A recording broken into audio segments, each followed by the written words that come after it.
Lights, camera, Rolling. action. I feel the need for speed. Ow! Wax on, right hand. Wax off, left hand.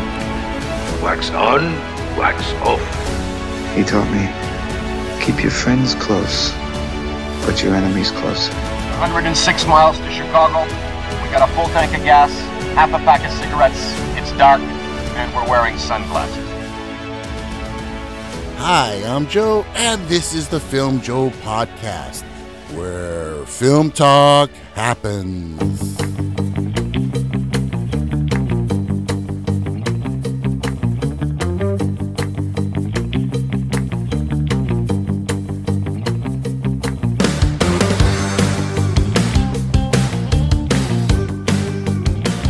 Hi, I'm Joe.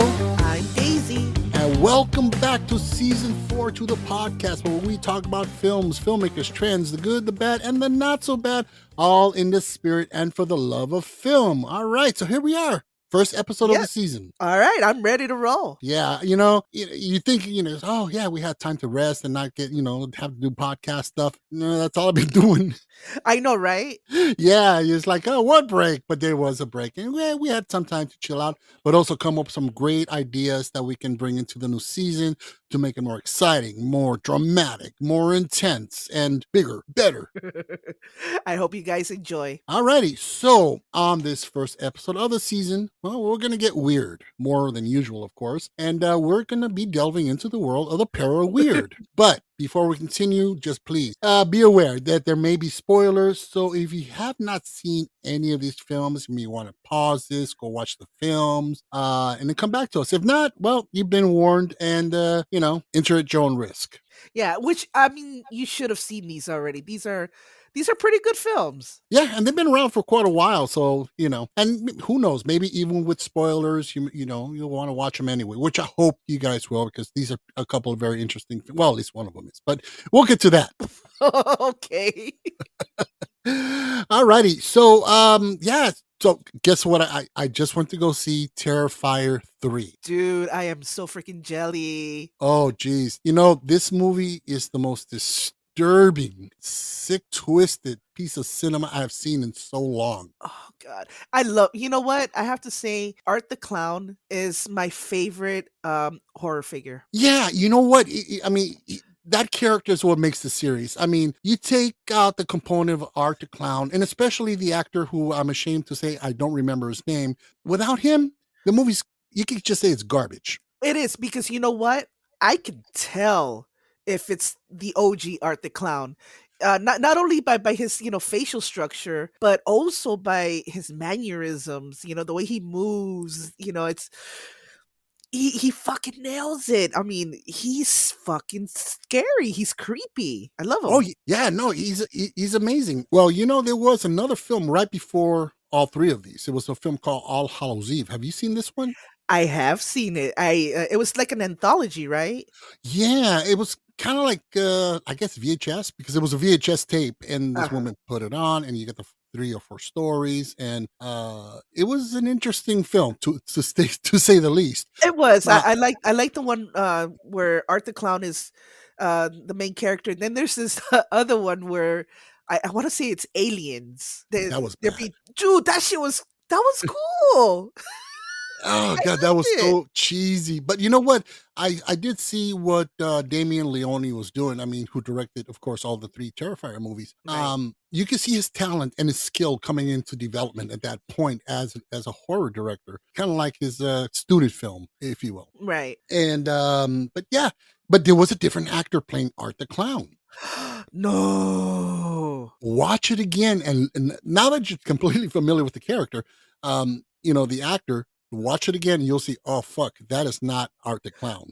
Okay, from All Hallows Eve though, right? All Hallows Eve, exactly. Yeah, so, yeah. No, if anything, I could definitely tell the difference. I did notice that there was a different actor in All Hallows Eve. the one that I really like was the one in Terrifier. Yes, Terrifier on up. I mean, it was just fantastic. But as far as Terrifier 3 goes, it was a sick fucking movie. I mean, but it was fun.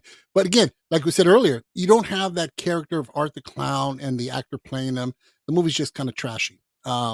Mhm. But it's a lot of fun. It was really, I mean, there are two moments in the film. One, because the first two have a signature kill that everybody talks about. Oh yeah, definitely. This one has one that will have people talking. I guarantee it. It is. Oh, I'm not going to spoil it for anybody because you have to go see this. Okay. I can't wait. Oh God, it was horrible and graphic and the special effects top shelf. And so there's that scene and there's one scene that it's literally a what the fuck am I watching? What is this? What's going on? And you just it is a classic scene. I'd never I can you know what? In all honesty, I can say I'd never seen something like that in a film before. Ever. Ah, also, and that's what I like. When give me something different. I've seen so many horror movies. I love them. I'm not complaining, but I want to be taken by surprise. I want to have a oh shit, did that really happen moment. Well, you're gonna get it. Trust me, it is. So I can't wait. and yeah, what's amazing is that I'm really right now as we record this. Today's Friday, October 11th, and so and it just opened yesterday in advanced previews. I'm really curious to see what this box office is going to be like on Monday. Oh man. I mean, the budget, production budget was about 2 mil, and total with distribution and marketing and so forth, you're looking at a total of about 5 million. Oof. That's what the movie cost. Oh my god. I you know what? It kills me because I want to go see this so bad, but I don't have a babysitter out here. I have nobody out here in New York. And so I'm not about to traumatize my kid. Oh, you know? it'll traumatize the hell out of her. I mean, she'll be in therapy for about 20 years if you take her to see this. It's Yeah, I bad. don't. Yeah, that's the last thing I want to do. So unfortunately, I'm gonna have to wait. But I'm sure it's gonna be worth it. Yeah, it's from what I understand, about 3 or 4 weeks it's gonna be streaming on Screambox, so you can Ooh, all okay. watch it there. So get your reservation ready for that subscription because it'll be worth it. And then you just cut the service after that. Yeah, that's Uh, what I usually do, anyways. yeah, well, there goes that possibility of them being a sponsor for us. Um, Okay, you can edit that. yeah, well, Just kidding. we'll take care of that in post. It's a great film, and I can't wait to see what the numbers are like. The whole thing right now is, there are two clowns in the cinema right now. Who's going to come on top? You got the Joker, which I heard it's just, I've heard everything from it's dog shit to it's Oh. not that bad. And I really wish they wouldn't have come out with a sequel. I think that movie on its own was, it was very depressing. it but was. but it was really good. It was really well done.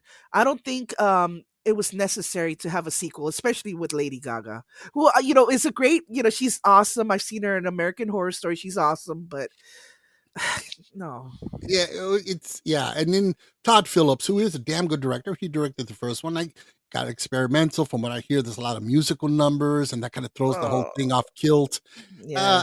I mean, but I have read some reviews that were very deep analysis of this film, and some say it's not that bad. I mean, but it's not great. It's definitely a step down. I mean, I recently read a review by Gavin of the podcast, the Meandering Movie podcast, Mhm. and he broke it down really well. I mean, it's not a horrible film, but it's not great, and he breaks it down for you. It's really a great review. So for those of you, I highly recommend go on Instagram and look the Meandering Movie podcast.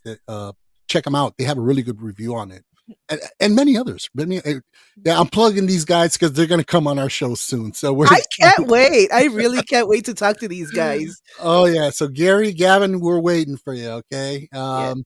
So yeah. So have you seen anything recently yourself? I mean, I've been going on about Terrifier, but what about yourself? Let's see. What did we watch recently? You know what? I haven't watched anything new. I've just been revisiting, old movies. Especially since it's the Halloween season, my favorite season. Yeah. We rewatched Christine. You can't get any better than that. I mean, John Oh, Carpenter. Oh, the music. This is I love this fucking movie. The music, the classic music that they play. oh, great soundtrack. Great soundtrack. Yeah, We, yeah. well, that reminds me of Damien Leone. Because he's made himself a brand, because the movies are not called Terrifier 2 or 3. It's called Damien Leone's Terrifier 2 and 3. That's awesome. Like Wes Craven's. And John Carpenter. And Yeah. which is something like, hey, I'm going to make myself a brand. So when you see that name on top, so I guarantee you in the future, just like Christine with John Carpenter's Christine, John Carpenter's A Thing, John, and so forth, we're going to see that in the next few years, because, Leone, he's going to branch off, I'm sure. A lot of doors are going to open for him. So you're going to see that Damien Leone's, Oh, I look forward to it. yeah, it's going to be great. But yeah, I mean, you can't go wrong with the older films. I mean, especially since good ones now are slim pickings, Oh, definitely. Yeah. Yeah. I think our next movie on our list is going to be Psycho. Oh, Psycho is, I mean, that's a banger. I love, Fucking classic. yeah, and it's also the foundation and the inspiration for a lot of films that came out after it. One could say it's the first slasher film ever made, which kind of is true. But your husband Tony, he cut that one down because he knows his horror movie history. He does. Yeah, it was an Italian film that came out a few years before. He went on, and I'm like, oh man, I'm like, I have gaze look on my eyes. I'm like, oh, seriously, man. He surprises me. He surprises the shit out of me. The fun facts that come out of this guy that I'm like, really? How the fuck do you even know this? Yeah, I mean, what we got to do, we got to get Sean of Sinful Cuts and Tony together to talk. Oh my god, that that would be freaking awesome. I think at that point, me and you are just gonna have to like sit back and just listen to these two, because it's going to be the Film Tony and Sean show, because yes. Hey, why don't you guys talk? We're getting an education here. Seriously, we're taking notes. Oh man. But so now we got a new segment on the show that we're going to be taking listener emails and questions. Ooh, okay. Yeah. He likes. Yeah, so question for you, for me, for both of us, however that and let us know what you think of the show. That's what it keeps us going, gives us the initiative to either tweak our show or keep going in the same direction and answer your questions. Yeah. It's I would love to hear what you guys think, what questions you guys have. So, hook it up. All right. So here we go. So the first question for season 4 comes from Jeff X. He actually spelled out his name for me and give me like a pronounced version of it. Okay. I'm a retard. My tongue doesn't work sometimes. So we'll go. Your brain. Okay. You walked right into that, dude. Did you hear that fall? That was my ego. But Jeff X sounds like a serial killer, doesn't it? It sounds kind of cool. Yeah, it does. Jeff X. So we're going to go with that. Jeff X, first of all, thank you for writing into us from Orange County, California. So his email goes, first of all, I'd like to say how much I enjoy the Filmjoe podcast. Joe and Daisy are both very entertaining and have interesting takes on whenever or wherever the discussion goes. See, my tongue doesn't work sometimes. Also, they have a great chemistry, almost like they've known each other their whole lives. Wink, wink. I look forward to hearing a new episode each week and can't wait for the new season. Okay, enough with the flattery. No, please don't stop. We love it. Love it. Yeah, just keep it rolling. We'll take it. So I have a question for the two of you. So here it goes. Okay. What do you believe is the most significant change in filmmaking over the last decade, and how has it affected storytelling? Ooh. That's a toughie. Okay, Jeff. Thank you for making us think on the show. Ooh, that's a damn good one. Okay. Brother's about to have an aneurysm over there. It's like, brain fart. All righty. Well, you want to take this? Oh, okay. Yeah, go ahead and start it off. Well, so what do you think? Okay. Well, Wow, that's a tough one. Well, okay. So the most significant change in filmmaking over the last decade. Well, to me, it's been the emasculation of male characters in movies. Oh, the demasculation. Yes, there you go. I've Um, seen that. Yeah. I have a big issue with that. We live in the cancel era, and it's ridiculous. I mean, I'm all for a strong female role. I mean, growing up, I didn't have many. I think I could think of two right off of the top of my head, which was Wonder Woman and She-Ra. Yeah. Those were my heroes. So to see so many, strong female characters in movies today, I love it, but not when it's shoved in my face. And at the cost of a male character. Exactly. Yes. There's two examples that I could think of right off the top of my head, of how to portray a strong character and how not to. First off, okay, so I'm gonna get shit from you, but it's my favorite movie of the fucking summer. Okay. And I'm gonna bring it up again. Okay, Twisters. Okay, starring Glenn Powell and Daisy Edgar Jones. Okay, That was a great I loved it. I loved it. I love the hell out of it. So once again we have the strong female character played by Daisy Edgar Jones. She's a tornado chaser. She's smart. She's not afraid to get into shit. She even ends up saving the day at the end of the movie, which was really awesome. But it wasn't shoved in our faces. And to prove that, you have the strong character, played by Glenn Powell. This cocky, arrogant, badass cowboy storm chaser, and they don't offset each other. They complement each other. As it should be. Yeah. Exactly. It's equal. You got your strong female that you look up to, which I totally did. And you got your strong male character, and I loved it. Okay. So that's, how to do it. One example of how not to do it. You remember a little film called Ghostbusters where they changed the all male cast to an all female cast? Yes. Yes. Which I really didn't find any of those females to be really strong, but I guess they were trying to do that. And then they had what's his face, Chris Hemsworth. Chris Hemsworth, Mr. Thor himself, now being portrayed as a blundering bimbo. Yeah. It was funny. I'm not gonna lie. I laughed. I thought it was funny, but that was Thor, for God's sakes. You just totally, dumbed him down. Not to mention Thor, the character himself, was dumbed down. He started as a badass character, and they dumbed him down towards the end, and that was really sad. And of course, when they did that with Thor, they also strengthened all the female characters, the Avenger females. And again, at the cost of males, I think. And it's true.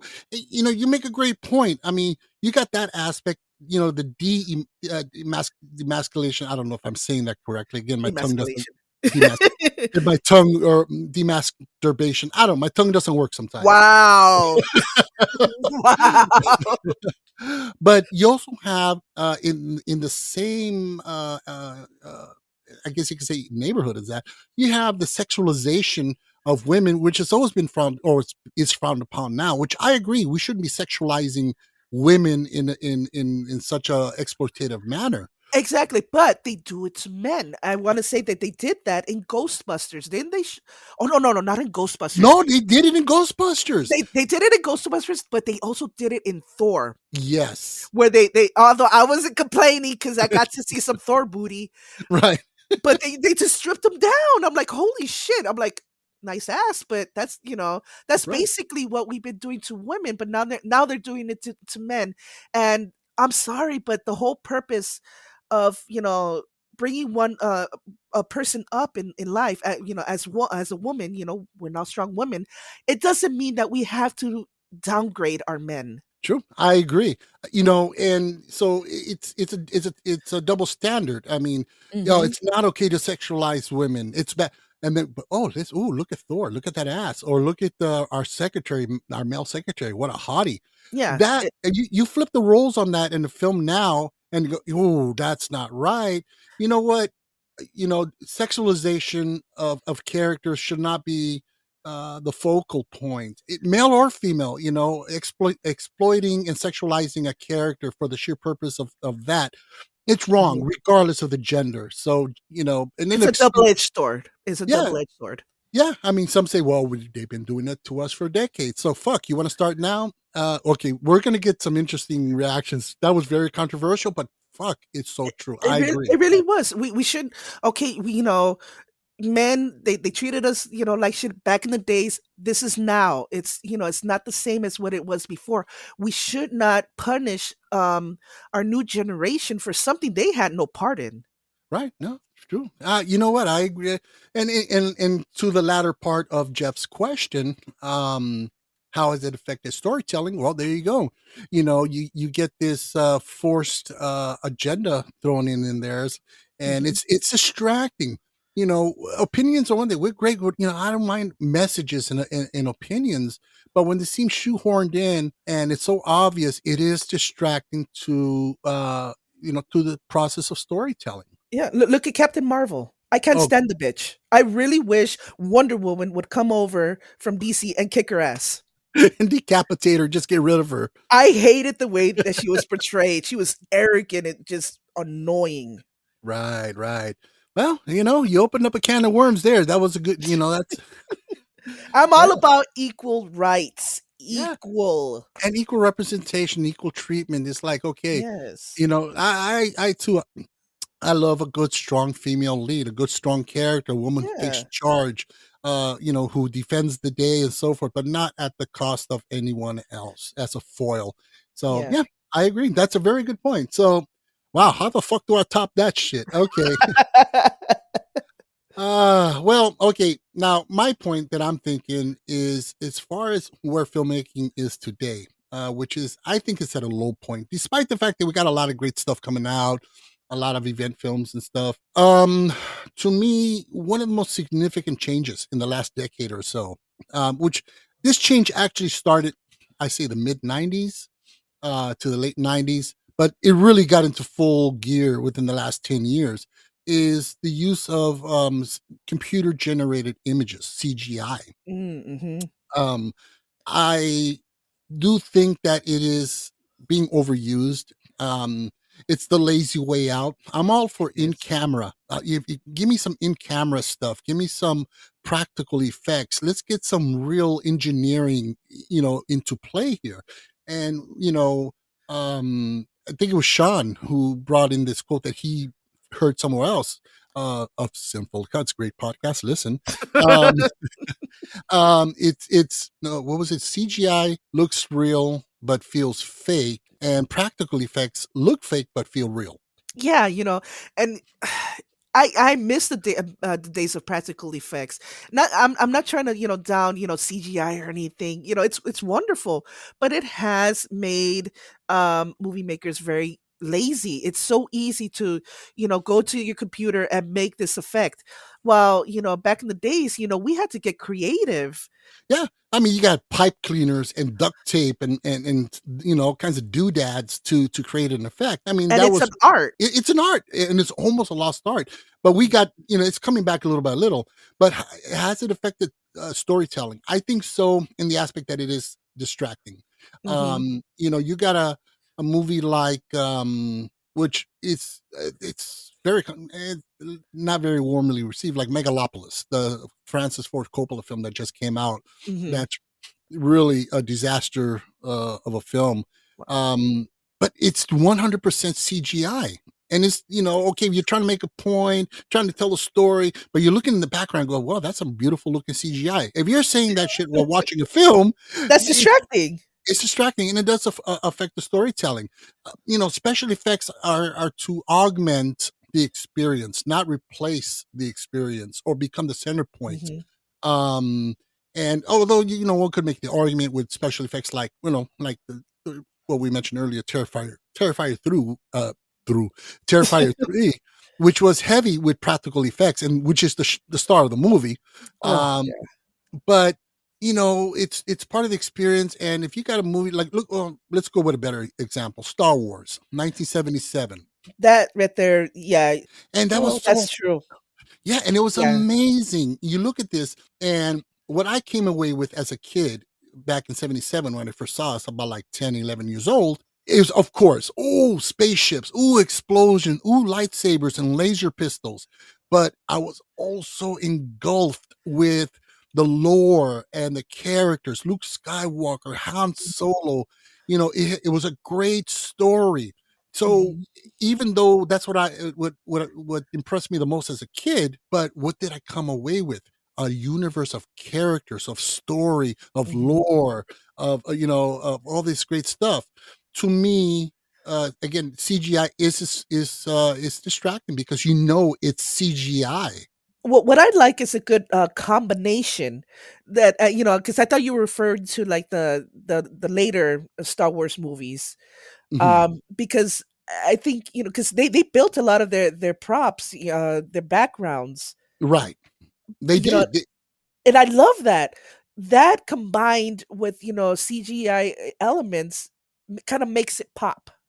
It does, and I think it also affects the performance of the actor or actress because I mean, when we're kids and we're playing SWAT or cops and robbers, right? Right. And okay, they don't sell toy guns anymore to kids, but back in our day, we had the 357 Magnum and the M16s and stuff. I miss that. Oh, it was great.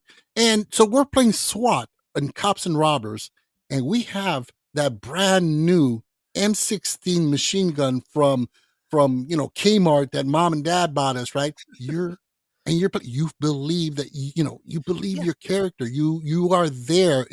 It really brings out the suspension of disbelief. It makes it real to you. Exactly. And versus a stick with a little nail stuck into it as a trigger, you have to really make the imagination work. So the performance of an actor, he walks onto a set and it's a grand palace and there's luscious, lush carpeting and chandeliers, and they're supposed to be this character that's in there. Yeah. They believe it. They feel it. Yeah, they feel the part as opposed to acting behind a green screen, Right. And and my hat's off to these actors who actually pull that off because, fuck, that is hard. It is. It really is. I mean, back in the day, Luke Skywalker is looking at a Jawa. He's not looking at a tennis ball at the end of a boomstick. Exactly. He's looking at a huge ass fucking puppet.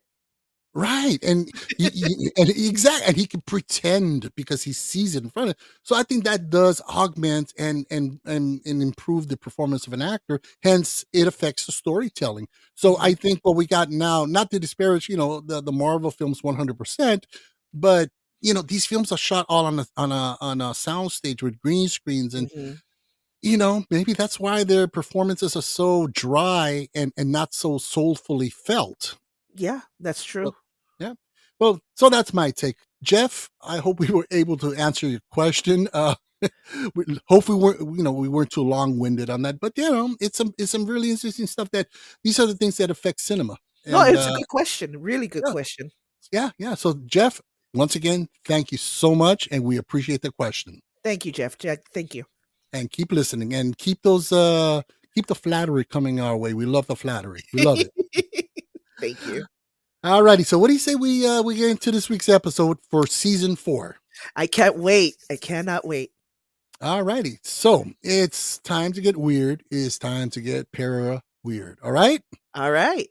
I'm so freaking ready. Let's get weird. Let's get weird. All right. Welcome to the witching hour. To the other kids at St. Bernard Academy, they were the girls who didn't belong. Whatever you do, stay away from them. Why? They're witches. But after years of being on the outside... Why'd you lie about me? I don't want to go out with you again. Please, stop begging. It's pathetic. 4 girls are about to discover the dark side. You ever heard of invoking the spirit? Black magic. We can make things happen. I mean, this is it. This is real.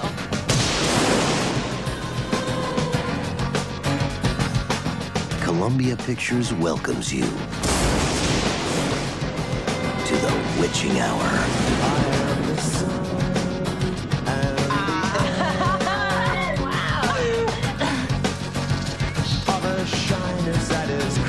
Check it out. Her spell is working. Sit.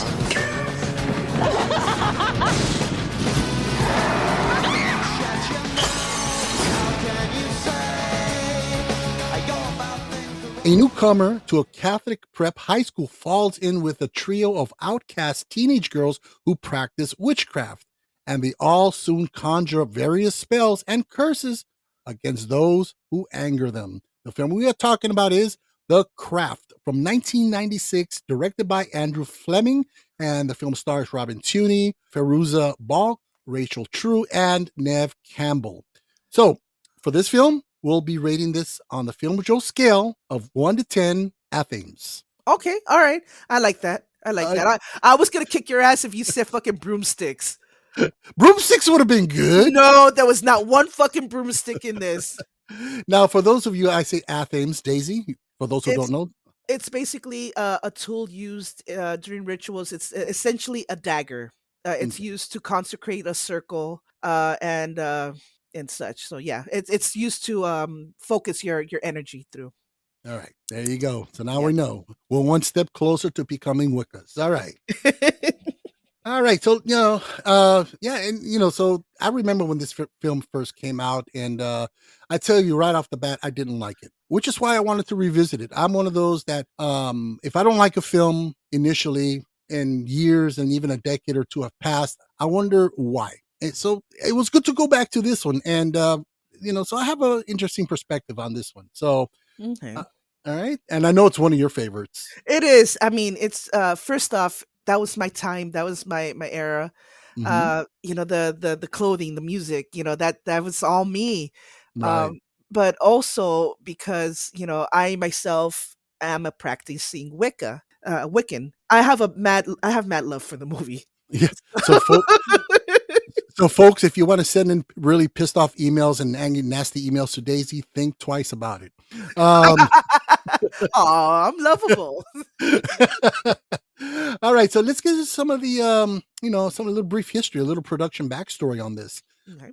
All right, so basically the idea of the film, it was a collaboration between Douglas Warwick, who wanted to create a high school film mixed with witchcraft, and Peter Ferrardi, who did all the extensive research on the subject of witchcraft. He wrote the initial screenplay, and Andrew Fleming, he was then brought in to direct the final draft of the screenplay. So during the production or the pre-production, over 80 actresses were auditioned for the 4 main roles. Oh, wow. Yeah, we have Scarlett Johansson. No way. And it's funny because you want to put her in every movie. I know. I love her. So she was considered Angelina Jolie. The fuck? And Alicia Silverstone amongst that one I know for sure. Yeah. Yeah, and I think Alicia Silverstone would have been interesting in it. I mean, she was in Clueless around that same era. Which is another movie that I freaking adore. Yeah, we definitely got to get to that one eventually. Yeah. And of course the roles went to Robin Tunney, Fairuza Balk, Rachel True, and Neve Campbell. Right. So now for authenticity stakes for the film, an actual Wicca by the name of Pat Devon was hired, as technical advisor. She actually wrote all the incantations spoken on the screen and made sure that the subject matter of Wiccan was treated with not only accuracy, but with respect. Yeah. And they did a good job at it. Yeah, because we think, oh, which movie? And like you said earlier, broomsticks. Yeah, exactly. And the points he had, that's not what witchcraft or Wicca is about. No. So, makes sense. Just treat this subject matter with respect. And, you get some authenticity and genuine honesty with the subject matter. Mm-hmm. So production on the film was started on May 1st, 1995, and it wrapped July 19, 1995. Mostly shot throughout Los Angeles, including LAX, Sunset Boulevard, and Hollywood Boulevard. Yep. Back in, I think that was the last era that we were getting a lot of productions in location in Los Angeles. Growing up in LA, especially when I was a teenager, it was very common to walk down the street and there's like, you got your Star Wagons, you got your Chapman Crane, and you have your actors and, the barricades. And it was fucking awesome. I can imagine. I can totally imagine. Yeah. And, now due to the bullshit, LA County, politics and so forth and all that stuff. I mean, it's very difficult to get a film done on location in LA and not to mention expensive. So the FX work was created by Tom Gardner and his company Alterian Incorporated, and the film was released on May 3rd, 1996 here in the U.S. So I don't know if you want to go first. It's one of your favorites, or I go first because I hated it when I first saw it. And... Oh man. Okay. Well, I for one loved it. Like I said, 1996. I was fresh out of high school, and I had started my spiritual journey.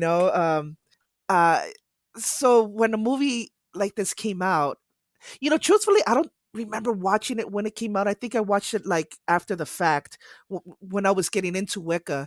So when I saw this movie, I was like, oh shit, this is based on what I've been studying. It was really cool, and not to mention, like I said, fresh out of high school, what these girls were going through were things that many of my peers were going through at the same time, boy problems, problems with your, how you look, which all of these characters all had, problems at home. All of us wish that somehow we had this power to make it all go away or to make it all better. And in this film, these girls actually have, the ability to make all of these things happen. And, I thought it was really cool. I love the mix in it. So yeah, I loved it. Yeah, I mean, I remember I was about 28. Yeah, about 28, because I joined the Navy at 30, actually. I was 30 years old when I joined the service. Yeah. So, and this came out, and that was 98. So, yeah, 96, I was about 28, and you were, 18? Yeah, that's right. Yep. Mm-hmm. And so I went to see this. Now, first of all, it's a 90s movie overall. Oh, yeah. And it has a very 90s feel. I mean, that whole I Know What You Did That Summer, on your way Scream. onto your final destination, Scream. Real, and around that time, you had a nice, talented group of young actors who were emerging onto the scene, and they were being cast in these films. So this one, I think, definitely it belongs in that category of those type of films, but it is a step above, a little different, because the others were about serial killers or about dying under a refrigerator, shit like that, and or like, killing somebody, hiding the body. And this was paranormal, which was not very common with those type of films, at least that what I can remember, or at least the more popular ones. And I remember watching the trailer. Now, first of all, this has it has a banging soundtrack. Oh, yeah. Yeah, definitely. Great music. Now, I remember watching the trailer, and the trailer featured the song. It was a cover, actually, but the original, the Smiths, How Soon Is Now. Yeah, which I think the song was kind of inaccurate to use in the film, but...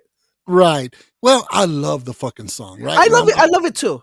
And I saw regardless of the lyrics, it had the mood and the tone and the feel, sexy, mysterious, dangerous, dark, right? And I'm like, fuck. And I saw the trailer, and they're walking in slow motion, all four of them, and you hear, and it was badass. I'm like, I gotta fucking see this. I saw the movie, and they used the song in one sequence where one character she goes to see a football player playing game. And they played the song for like 3 seconds, and then just cut it right there. I'm like, what the fuck? That pissed me off. You're like, I came to hear the fucking song. I didn't care. Yeah, I don't want to see witches. I want to hear the Smiths song, I want to hear. It wasn't even sung by the Smiths either. It wasn't even the Smiths. What a joke. So I was pretty upset. And maybe that affected my overall take on the film. But I didn't really care for it when I first saw it, and I haven't seen it since 1996. So watching it just a couple nights ago was the first time I've seen it. Okay. So first of all, my initial impressions, or overall, it had echoes of W. Jacobs' Monkey's Paw, which is, the wish, wishing for power and tempting fate. Even the three, making three wishes, and the whole theme of be careful what you wish for. Right. And versus, it's like, what do you actually need versus what do you want? And why, and what are your reasonings behind it? Because all that dictates where it's going to go. And in the film, another Wicca, she actually lets them know, be careful, these spells that you throw out there, because they may come back to you 3 times fold. Yeah. And then you get the theme of three wishes, which I thought that was pretty interesting. And then you got the themes of the power, power in the wrong hands and for the wrong reason. Exactly. Children playing with fire, basically. And but so I'm warming up to the film. Okay, keep in mind. Okay. Okay. Now you have the 4 characters, and Daisy, educate folks. Why 4 within a coven? Well, I mean, you can essentially practice just a solitaire like I am, but to have a full coven, you at least have to have 4, so that you could call the 4 corners, which is east, west, south, and north, and they all represent elements: earth, fire, wind, and sea. Okay, so there you go, Daisy. Sometimes you scare me. Okay. Well, no, but it's fascinating, right? So you got these 4 characters. Now, each of these 4, they're, either secretly or openly seeking out this power of Manon, right? Was it? Manon, yeah, which is a fictional character. Okay. And so, what's interesting is that I noted that they all want something different. You have Bonnie. Bonnie, she's the scar victim, which is played by Neve Campbell. Yes. And she seeks out beauty because she, it affects her how people look at her. Exactly. So she wants the power of beauty and the attraction for people to look at her and see how beautiful she is. Yeah, inside and out. Yeah. And then you have Rochelle, which is played by Rachel True, who did an amazing job. She was awesome. Yeah, and she, needs, she's looking for the power of acceptance because she's a young Black student going to a predominantly white high school, and she experiences racism and how she's always made to feel less and not as important as. So she wants to be better. So you see the downfall right there, not just because she wants acceptance, but she also wants to be better. Yeah. And she feels that. And then you got Sarah, who basically tried to commit suicide, and she's looking for, to feel loved. Yes. But what she doesn't realize, it's about self-love. Hence, trying to kill yourself, you got to realize that you love yourself in order for you to heal. And what she does realize in time, whereas the other 3 don't realize their downfall and why it's wrong the way they're seeking out this power. Right. So Sarah, played by Robin Tunney, really well played. She realizes, because she puts a spell on this kid that she has a crush on. And it's basically that he'll fall in love with her, and he becomes obsessive and even tries to rape her and ends up dying in the process, trying to rape her or something. Yeah, and he falls out a window. Oh, that's right. He falls out the window. Yeah. And Nancy throws him out the window. Yeah. And so, and then you have Nancy, played by Fairuza Balk. And which, by the way, remind me to get back to her. Okay. Oh yeah, definitely. Yeah. Okay. So, and her thing is because she lives in a really dysfunctional household where she has no power, and she's at the mercy of society and her parents. She wants to be, in charge and in control, but she's not. So, what does she seek? Overall power. Yeah. And which becomes, just consumes her overall, and which is her downfall. Yeah. And so, but who ends up victorious at the end because of her the true virtue of what she seeks? It's Sarah, because she eventually realized what she did was wrong, and she's seeking out self-love, and she learns to love herself through the spirit that she has inside of her, and what her mother passed down to her, who, by the way, spoiler alert, died at when she was giving birth to Sarah. Right. And but yeah, I mean, I found those themes really interesting in this film, so I really enjoyed it. And Wow, I'm really surprised. I thought you were gonna. I was really expecting you to talk shit about it, but you basically nailed exactly what this movie was about. You yeah, know, and, it's something that we all kind of go through in high school.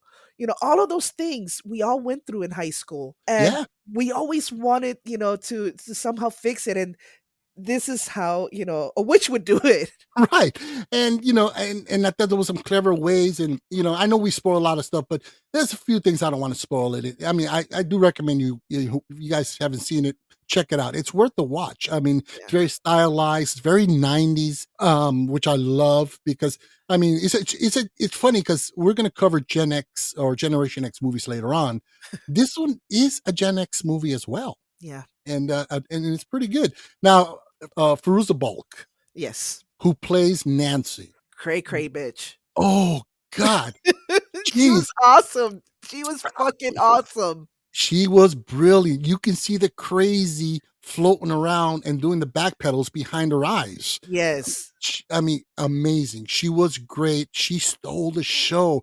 I mean, the character is supposed to be obsessed and Mhm. and just overwhelmingly, wanted to be in control Well, and she was ultimately a very broken character. I mean, yeah, not only did she, have a really sad family life, but she was also involved with the same guy that Robin Tooney's character was, wanting to fall in love with her. yeah. Um, she was, apparently, they did their thing together, and he was a dick to her. Yeah, and and that kind of set, and the whole setup is there's three girls initially, and they have their own coven, right, or their own, the little witchy club, right? Yeah. And but they know they need a fourth, and so when Robin Tooney shows up, she has powers. They realize one of the other girls is like, she tells Nancy, who is the leader of Yeah. this group. They're like, hey, I think we found the fourth, and it's this girl. And what does she say right away? We don't really need a fourth. We don't need a fourth. Exactly. And that's a little foreshadowing of what's going to come down the line later on, because Sarah, her powers are so strong that unwittingly she becomes the leader of the Yeah. coven. Yeah, she's low key jealous. So you have that along the fact that the guy that Nancy was once with is now in love with Sarah. I mean, that just was a recipe for Oh yeah. disaster. Yeah, So and it's, and the thing is that, she was essentially a good person, but you see that, you see that in the scene where, she's sitting behind, what's her name, the one with the scars, Bonnie. Bonnie, yes, She's sitting behind Bonnie, trying to help her with her scars, and she sees how tormented poor Bonnie is, and how much she wants to get rid of these stars. She's in tears, and you see the sadness yeah, in Nancy's eyes. So she was a good person, but too much power is, it corrupts. yeah, exactly. And that was her downfall. So Mhm. to me, it was almost like Beverly Hills 90210 with witchcraft. Yeah, pretty much. But Which, you know what? It's funny that you bring that up. You know that there was a show on the CW that basically ripped this off. Sabrina, wasn't it? No, Charmed. Oh shit, really? I didn't know Yes, that. Charmed was basically essentially a ripoff of this movie. Not to mention their theme song was the Smiths song. I bet you they used it better. I mean, back then I would have been like, okay, that's the way you do it. Which, by Wow. the way, I did not like Charmed at all. I never watched the piece of. I started watching it, and their version of magic was nothing compared to what the craft was. The Wow. the craft was, it was very, it was real. It was based on real Wicca, which I totally appreciated. Granted, they throw in some, Hollywood, magic into it. You Yeah, gotta, you have to do that, yeah. I mean, yeah, and to me, it was the girls' version of The Lost Boys, Only Yeah. Witches. And you know what? Back to the point we were making earlier with Jeff's question. You got female empowerment and female villains, but not at the cost of men. Of course, they fucked up that boyfriend guy. Well, But he's trying to stick his pee where it don't belong. So he just, he had it coming. yeah, he did. Oh man. Yeah, but So not to that extent, though. yeah. So let's get into the budget and box office of this. Okay. So the budget at the time was about 15 million, which is about $30 million today. Not too bad. Box office at the time was about 25 million, which is about 50 million in today's dollars. So it made a little bit of money, but it really wasn't a huge box office, explosion or anything. Right. But I think it did build momentum down the line and became a cult favorite, a cult film.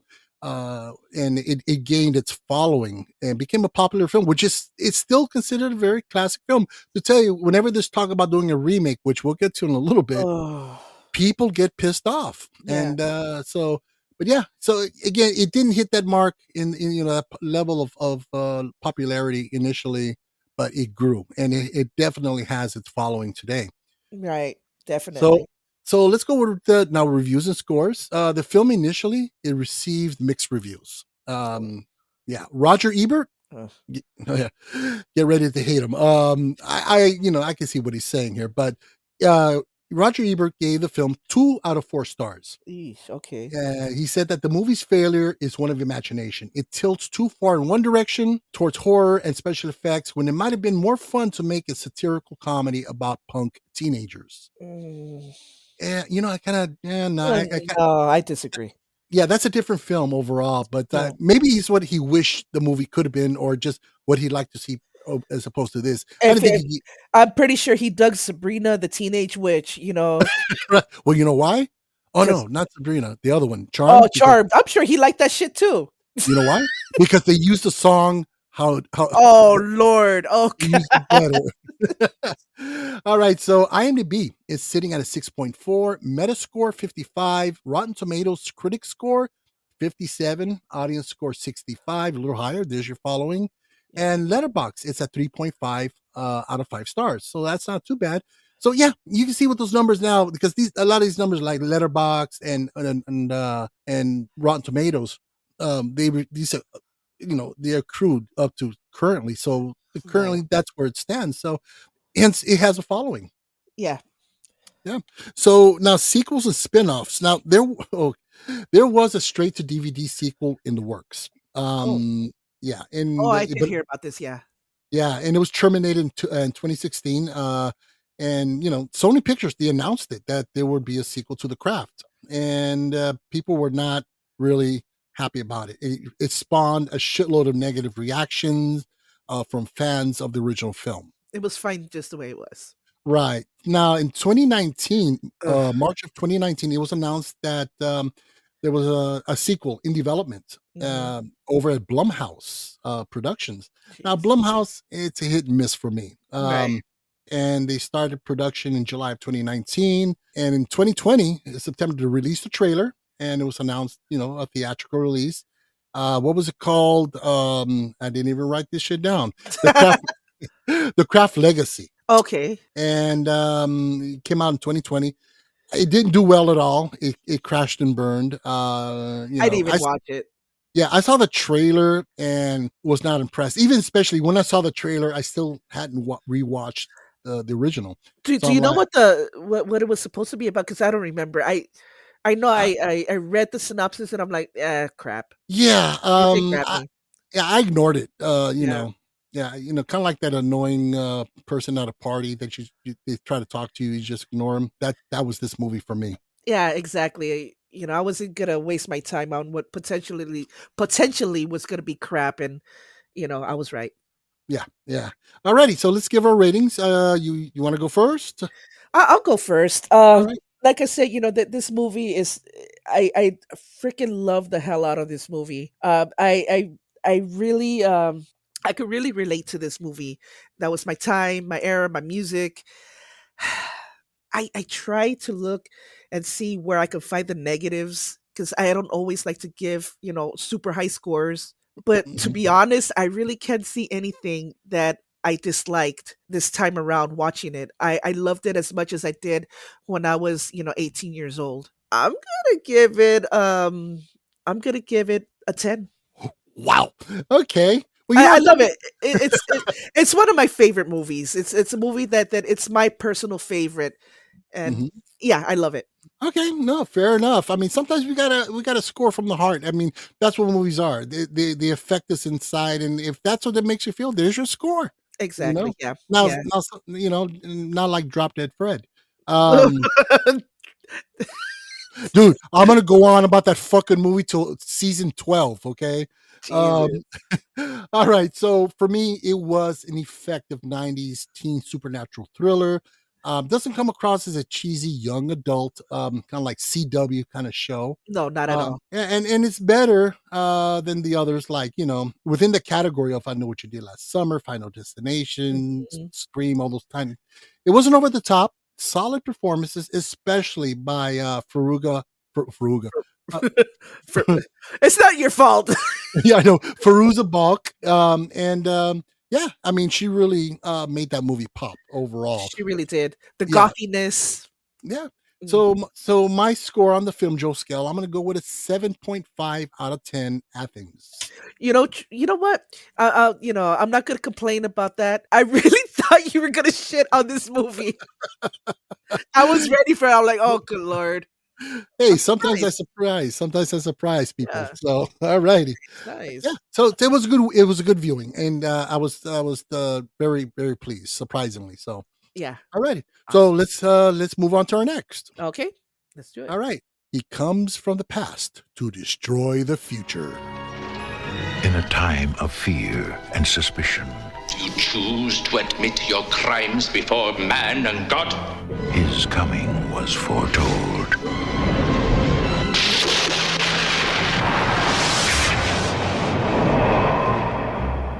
Now,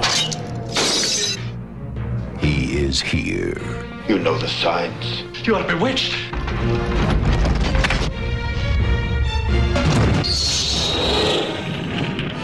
He has the face of an angel, Channel me a spirit. the charm of the devil, Hear me when I say he's evil. Evil absolute. and the powers of a god.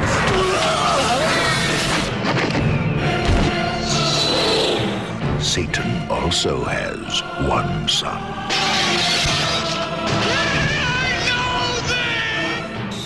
A warlock flees the 17th century to the 20th century with a witch hunter in hot pursuit.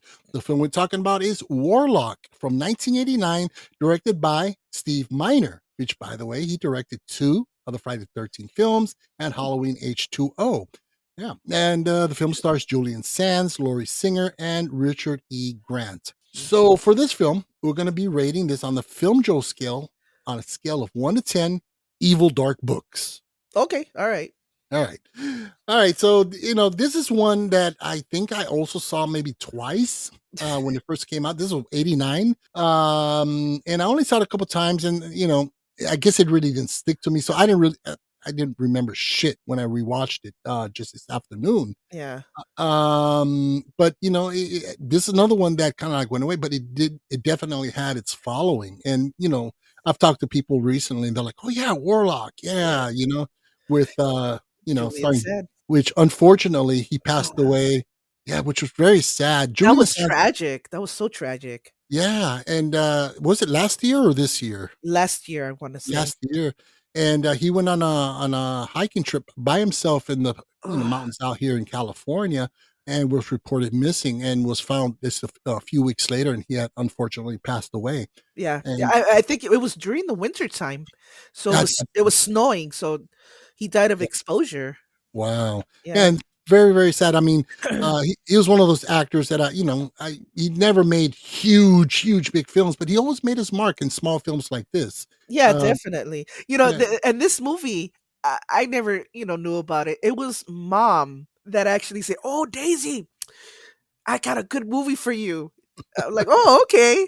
And yeah, I sat down with my mom, and she freaking loves this movie. She adores this movie. Oh yeah, and it's funny. And, most moms like, come here, sweetheart. Let's go watch the Care Bears. Our mom was like, let's go watch Warlock. No, dude, I'm gonna tell you, she actually was the one that introduced me to some vampire movies that I've never heard of, and not a Yeah. lot of people. Subspecies. Yeah, that's right. She's the one who showed me that movie, and still one of my favorite vampire movies. So thanks, mom. Yeah, no, it's So let's get into the backstory a little bit. A little history on this one. So the original story was conceived by screenwriter David Toohey, but it was quite different. He had the title character being persecuted in the 17th century. Of course, during the witch trial eras. Right. Who ends up going forward in time to present time, only to face persecutions here, only for different reasons. So he really wasn't a villain like in the story we have now, but it's more like a victim. No, he was bad. Oh yeah, exactly. He was evil. He was an evil fucker. So they changed it around, and so so the film it opens up in 17th century New England, and actually Boston. And so the director, during production, he really wanted British actors because he felt that, well, the colonists were from Britain, so they'd have the British accent. So he wanted some good, some authentic accents and actors to really portray the characters. So Julian Sands was hired, as was the actor Redfern, who was played by Richard E. Grant, the character Redfern. Actually, the way it was set up before, Julian Sands was supposed to be the good guy. Oh, no way. Yeah. Oh, no. He was perfect as the villain. Yeah, and that's why he wanted to just kind of go against type. So he said, no, you're going to be the bad guy. And it worked. I think it worked. With all its flaws, Julian Sands was really, he did the best job he could. Oh, yeah, he definitely did. Now, they did have issues during production. Actress Laurie Singer, who plays Cassandra with a K. So oh Lord. Oh man. So one of the things was that it required to have, she needed prosthetics because the Warlock puts a curse on her, and that she would age 20 years every day. And so she didn't want to wear the fucking makeup. She's like, I'm not wearing. Yeah, and put delays on the production. So they had to come up with ways to go around it. So she eventually agreed, because they just wanted to do like accents with makeup itself, like, and not no prosthetics. So she finally agreed, okay, I'll do the chin and the cheeks, but no nose, no eyes. It looked like shit. It looked like royal shit. Because the first phase of her aging, was fine. They did fine with it. But yeah, once the prosthetics came into play, it made her look fat and ugly. And you're gonna be in a fucking movie. Come on. It comes to the territory, Yeah. So overall, the bulk of the film was shot predominantly out here in the States, with the opening film being filmed in the Plymouth plantation in Massachusetts. There was a farmhouse there. Remember the big red barn? Yeah. And so they filmed there and all that. So most of the production was done over there. Post-production, special effects work, which we'll get into, was initially handled by DreamQuest Images, but it was replaced by Perpetual Motion due to budgetary reasons. Oh boy. And we see that fucking difference, okay? It was funny. Oh man. So Warlock was originally completed in 1988, but was shelved for 2 years due to financial difficulties over at New World Pictures. So Trimark, they eventually picked up the film, and they released it here in the States in January of 91. So technically, it's kind of an 80s film. Mm-hmm. It was a modest success for Trimark, becoming the biggest grosser ever, until another film they did years later called Eve's Bayou. The film was finally released January 11th, 1991 here in the States. So, okay, I'm gonna start this party here. Okay. Go for it. Okay, where do we start? First of all, it was bad. Okay. Gosh, where do you start? Well, okay. Let's start with the scene where the Warlock, because here's the story. The Warlock is on trial for being a witch, and they're gonna kill him, right? Right. So he's tied up in iron chains, which is supposedly restricts a witch's power. Mm-hmm. And somehow he's there in this dungeon, and a vortex appears later on. It frees him, and it shoots him through time into modern day LA. Okay. Okay. So he ends up in the living room, crashing through a window, this apartment. And so Cassandra with a K, she shows up, Lori Singer, with a fucking curling iron in her hand. Yeah, because when somebody, you don't want to get the Glock 45. You don't want to get a baseball bat. No, let's get the curling iron. I hope that shit was at least hot. Yeah, it's like, you know what, motherfucker? I'm going to give you a perm. Back off. No, you know what? No bullshit. That shit hurts. Oh, yeah, I'm sure it does. Now, that right there. So this curling iron scene, first of all, it kind of sets the stage for the overall film as far as its tone, its quality, and so forth. So let's get into the villain, which is Julian Sands, who did the best he could with what he had. He did a good job. So he shows up. What are his motives? I mean, they're not really established. They're not actually. I had no idea he was after these pages for the some grimoire or some. Yeah, the grimoire.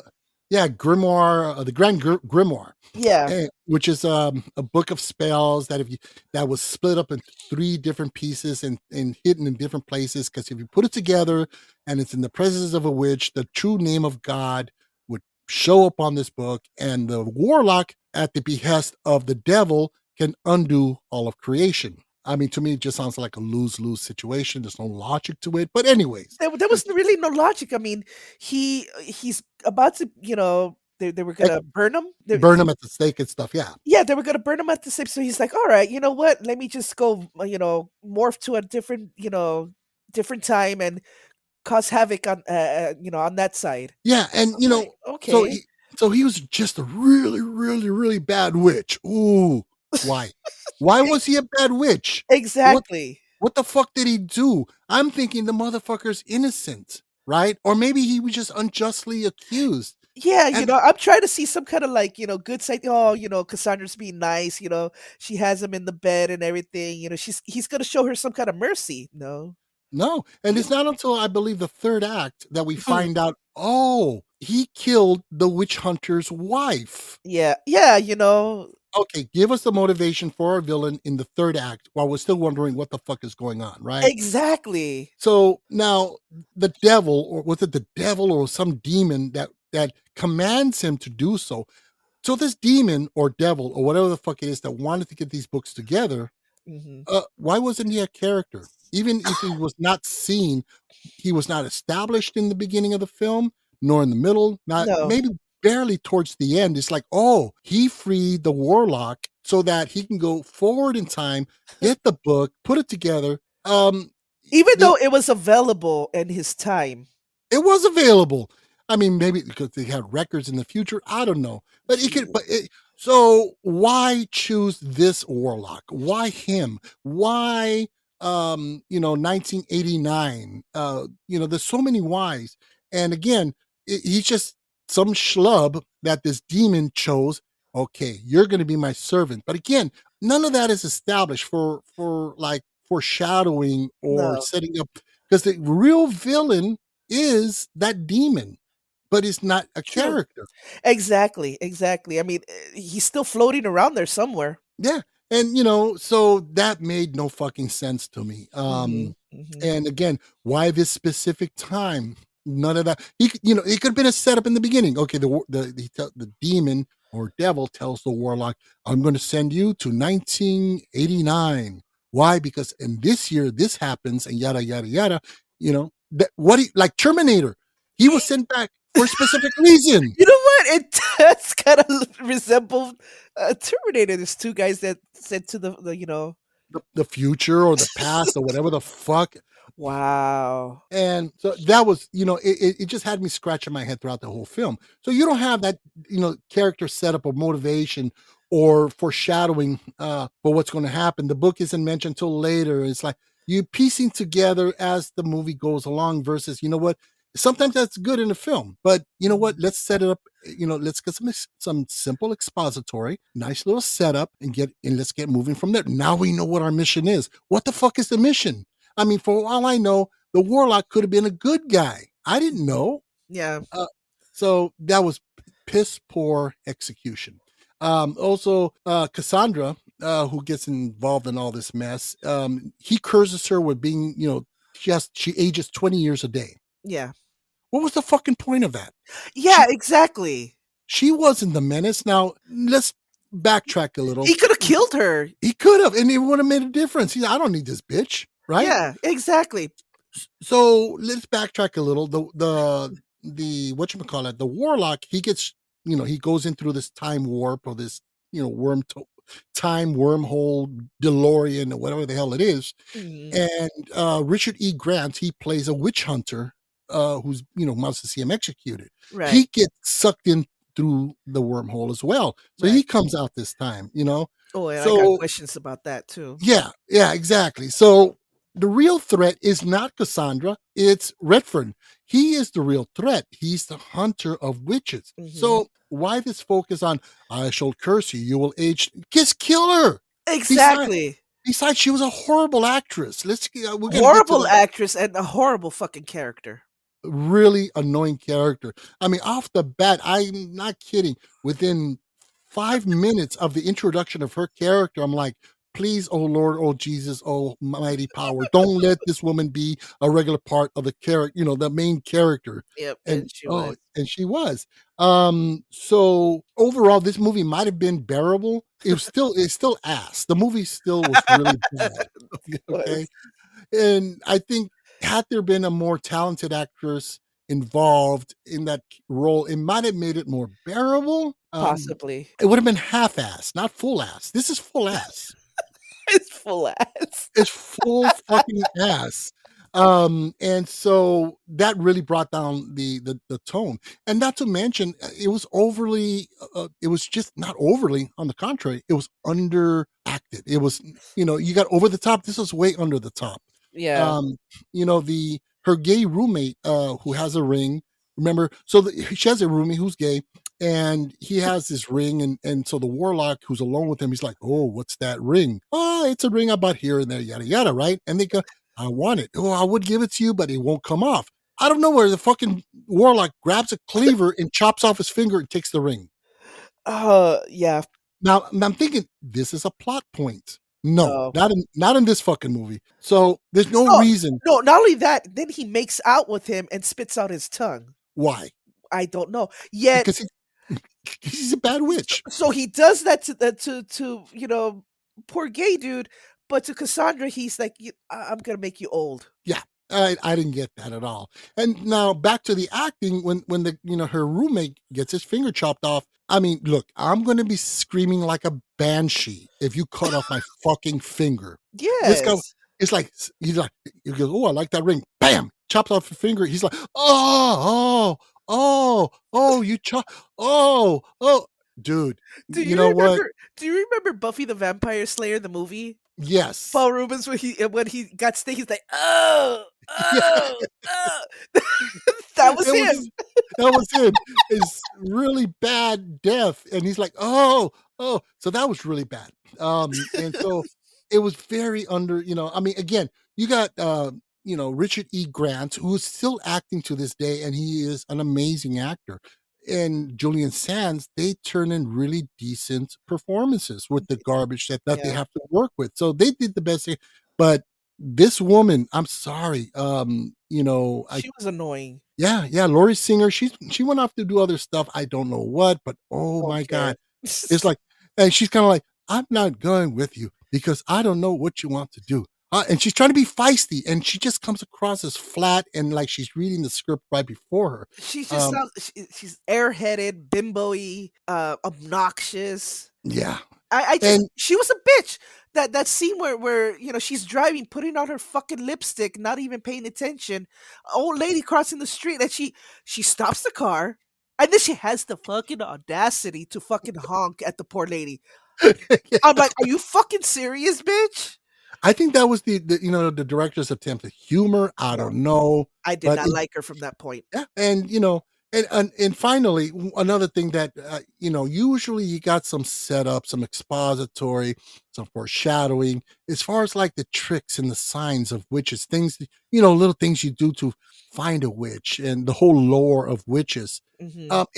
It's pretty much strewn throughout the entire film as needed. It's like, something's going down, they're on an airplane on the way to Boston, right? And okay, the witch, we got away from the witch. So the witch hunter, his first time on an airplane, he sees somebody lighting a cigarette and the flame turns blue. Oh, what's going on? The flame turned blue. That means there's a witch amongst us. Okay. And then he's like, oh, look, if you do this to a witch. So as was needed, it would just come up. It's almost. Which was cool, but the way that they were introduced, it was really lame. Yeah. I mean, it was pretty lame. The way they kind of introduced these things. So I mean, just overall, I mean, to me, it didn't work. No, not at all. Yeah. So it was just a mess. It was overall. It really was a mess. Yeah, and it didn't make sense. And it's too bad because, again, going back to Richard E. Grant and Julian Sands, their performances were really good. They were really good. It had great potential. It did. And I would love to have seen a better script. And, Steve Miner, I mean, he did Halloween H2O. He did Friday the 13th, two of them. And, well, they didn't have much plot either, I guess. So, right. So maybe, who knows, under different directors. So, you know what, though? I think this is one of the movies that, I wouldn't mind seeing remade. You know what? You're absolutely right. It has a lot of potential and could be really spectacular. Mm-hmm. So, yeah, definitely that's one in that category. All right. So what do you say we get into the budget and the box office of this one? Okay, yeah, let's do it. All right. So the budget at the time was about $15 million. And that's about $34.7 million in today's money. Okay. Box office at the time was $9 million, which is about $20.8 million. So this movie was easily $40 million in the hole. Shit, that's sad. Yeah, it is. But then again, you watch the movie and you go, well, that's why. It's even worse. Yeah. Yeah. So reviews and scores on this, it opened up to mixed to average reviews. The New York Times, Vincent Canby, he praised the film, actually. He said it was unexpectedly entertaining, having been concocted with comic imagination. Was he watching the same movie? I know, right? Oh, man. I don't know what he was watching there. So IMDb is sitting at a 6.2, Metacritic 44, Rotten Tomatoes, critic score 56, audience score 48, and Letterboxd has this at 3 stars out of 5. What? Yeah, those numbers are being generous.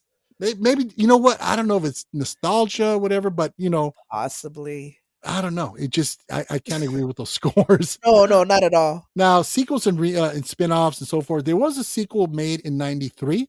Mm-hmm. It was called Warlock, the Armageddon. And again, this one starred Julian Sands again. And, Sands, he played the same character. And I don't know. I'm not even going to go into that because it was crap also. Yeah, I didn't bother. Yeah, 1999, they did a third one called Warlock 3, The End of Innocence. Mm-hmm. And it had no direct ties to the first films. It was just kind of on its own. And Bruce Payne, he took on the title role of Warlock. So, yeah, they really didn't go anywhere. I mean, it has their fans. Yeah. So, let's just jump to the short review. Let's get the review of this thing. You go first. Yeah. Well, okay. So, it was pretty awful. The saving graces were obviously Redfern and the Warlock. They were awesome, and that's what kept me watching it. That's what made it, somewhat fun.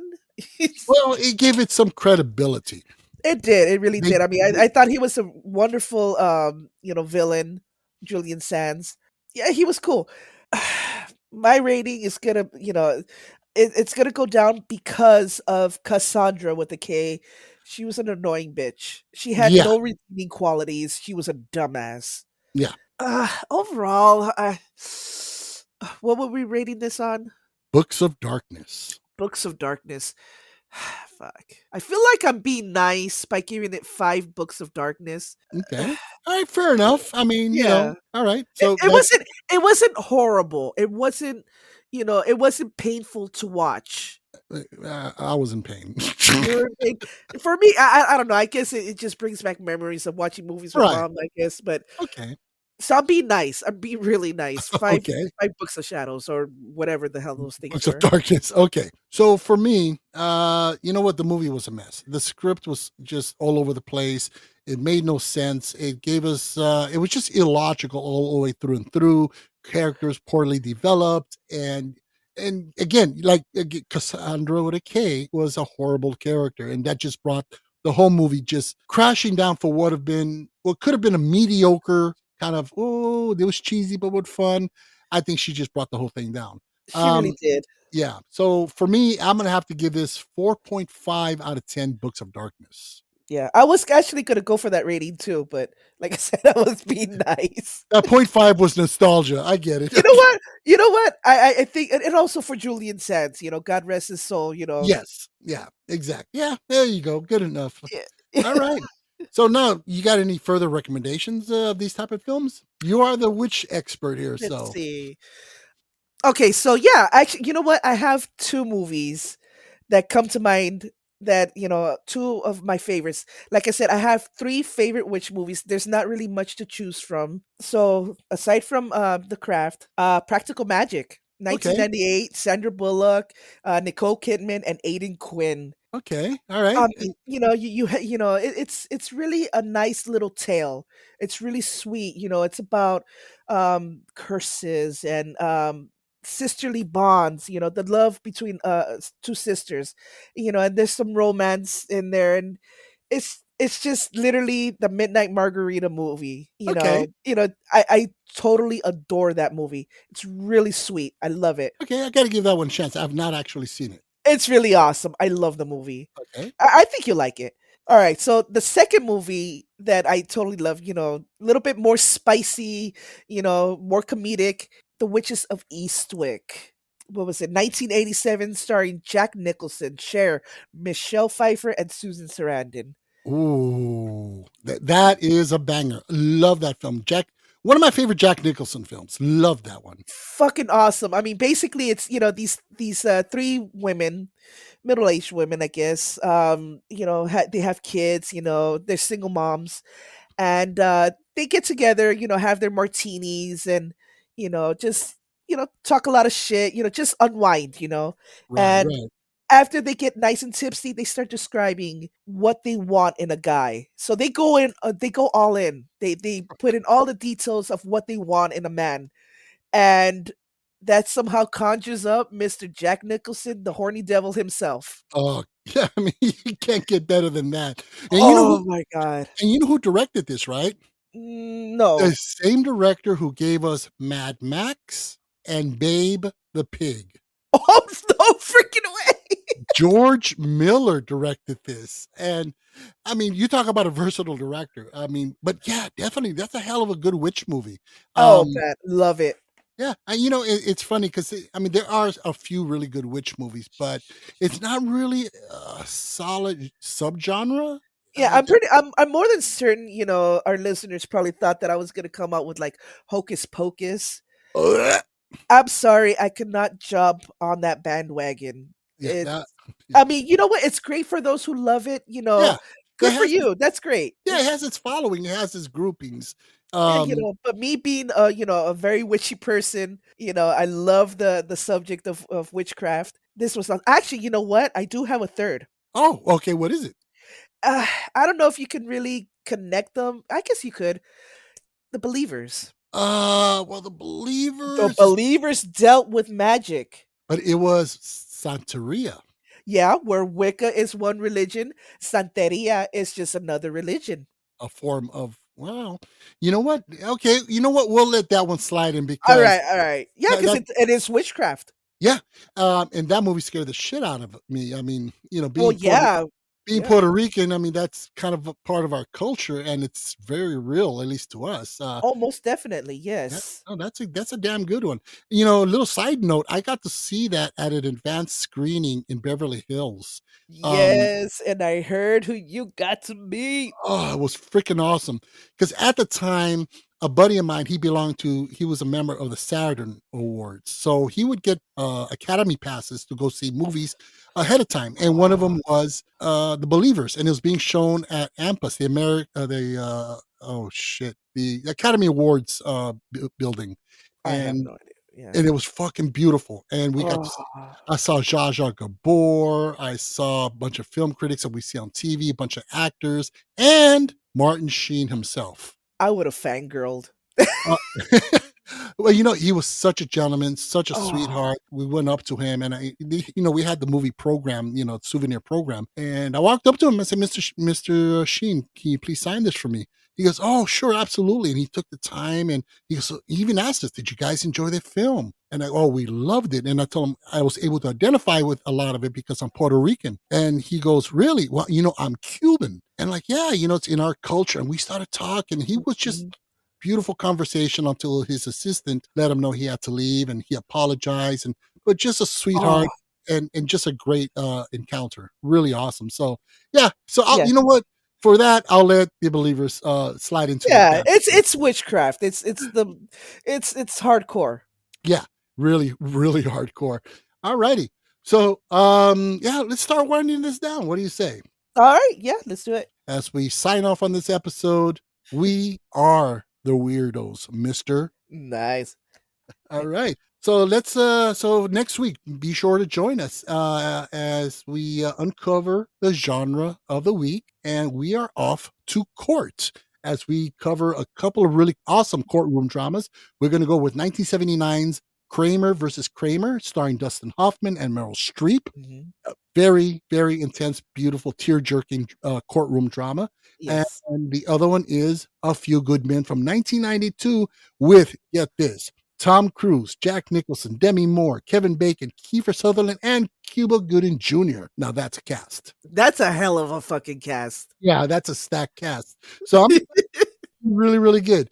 So make sure you guys join us for that next week. And with that being said, we really hope you enjoyed our season 4 opener. Hope you enjoyed. Please help to support the podcast by giving us a 5-star rating, leave us a good review, or another way you can help to support the podcast is simply just subscribe and or follow us on Amazon, Spotify, iHeartRadio, Deezer, Audible, Boomplay, or wherever you get your podcast fix.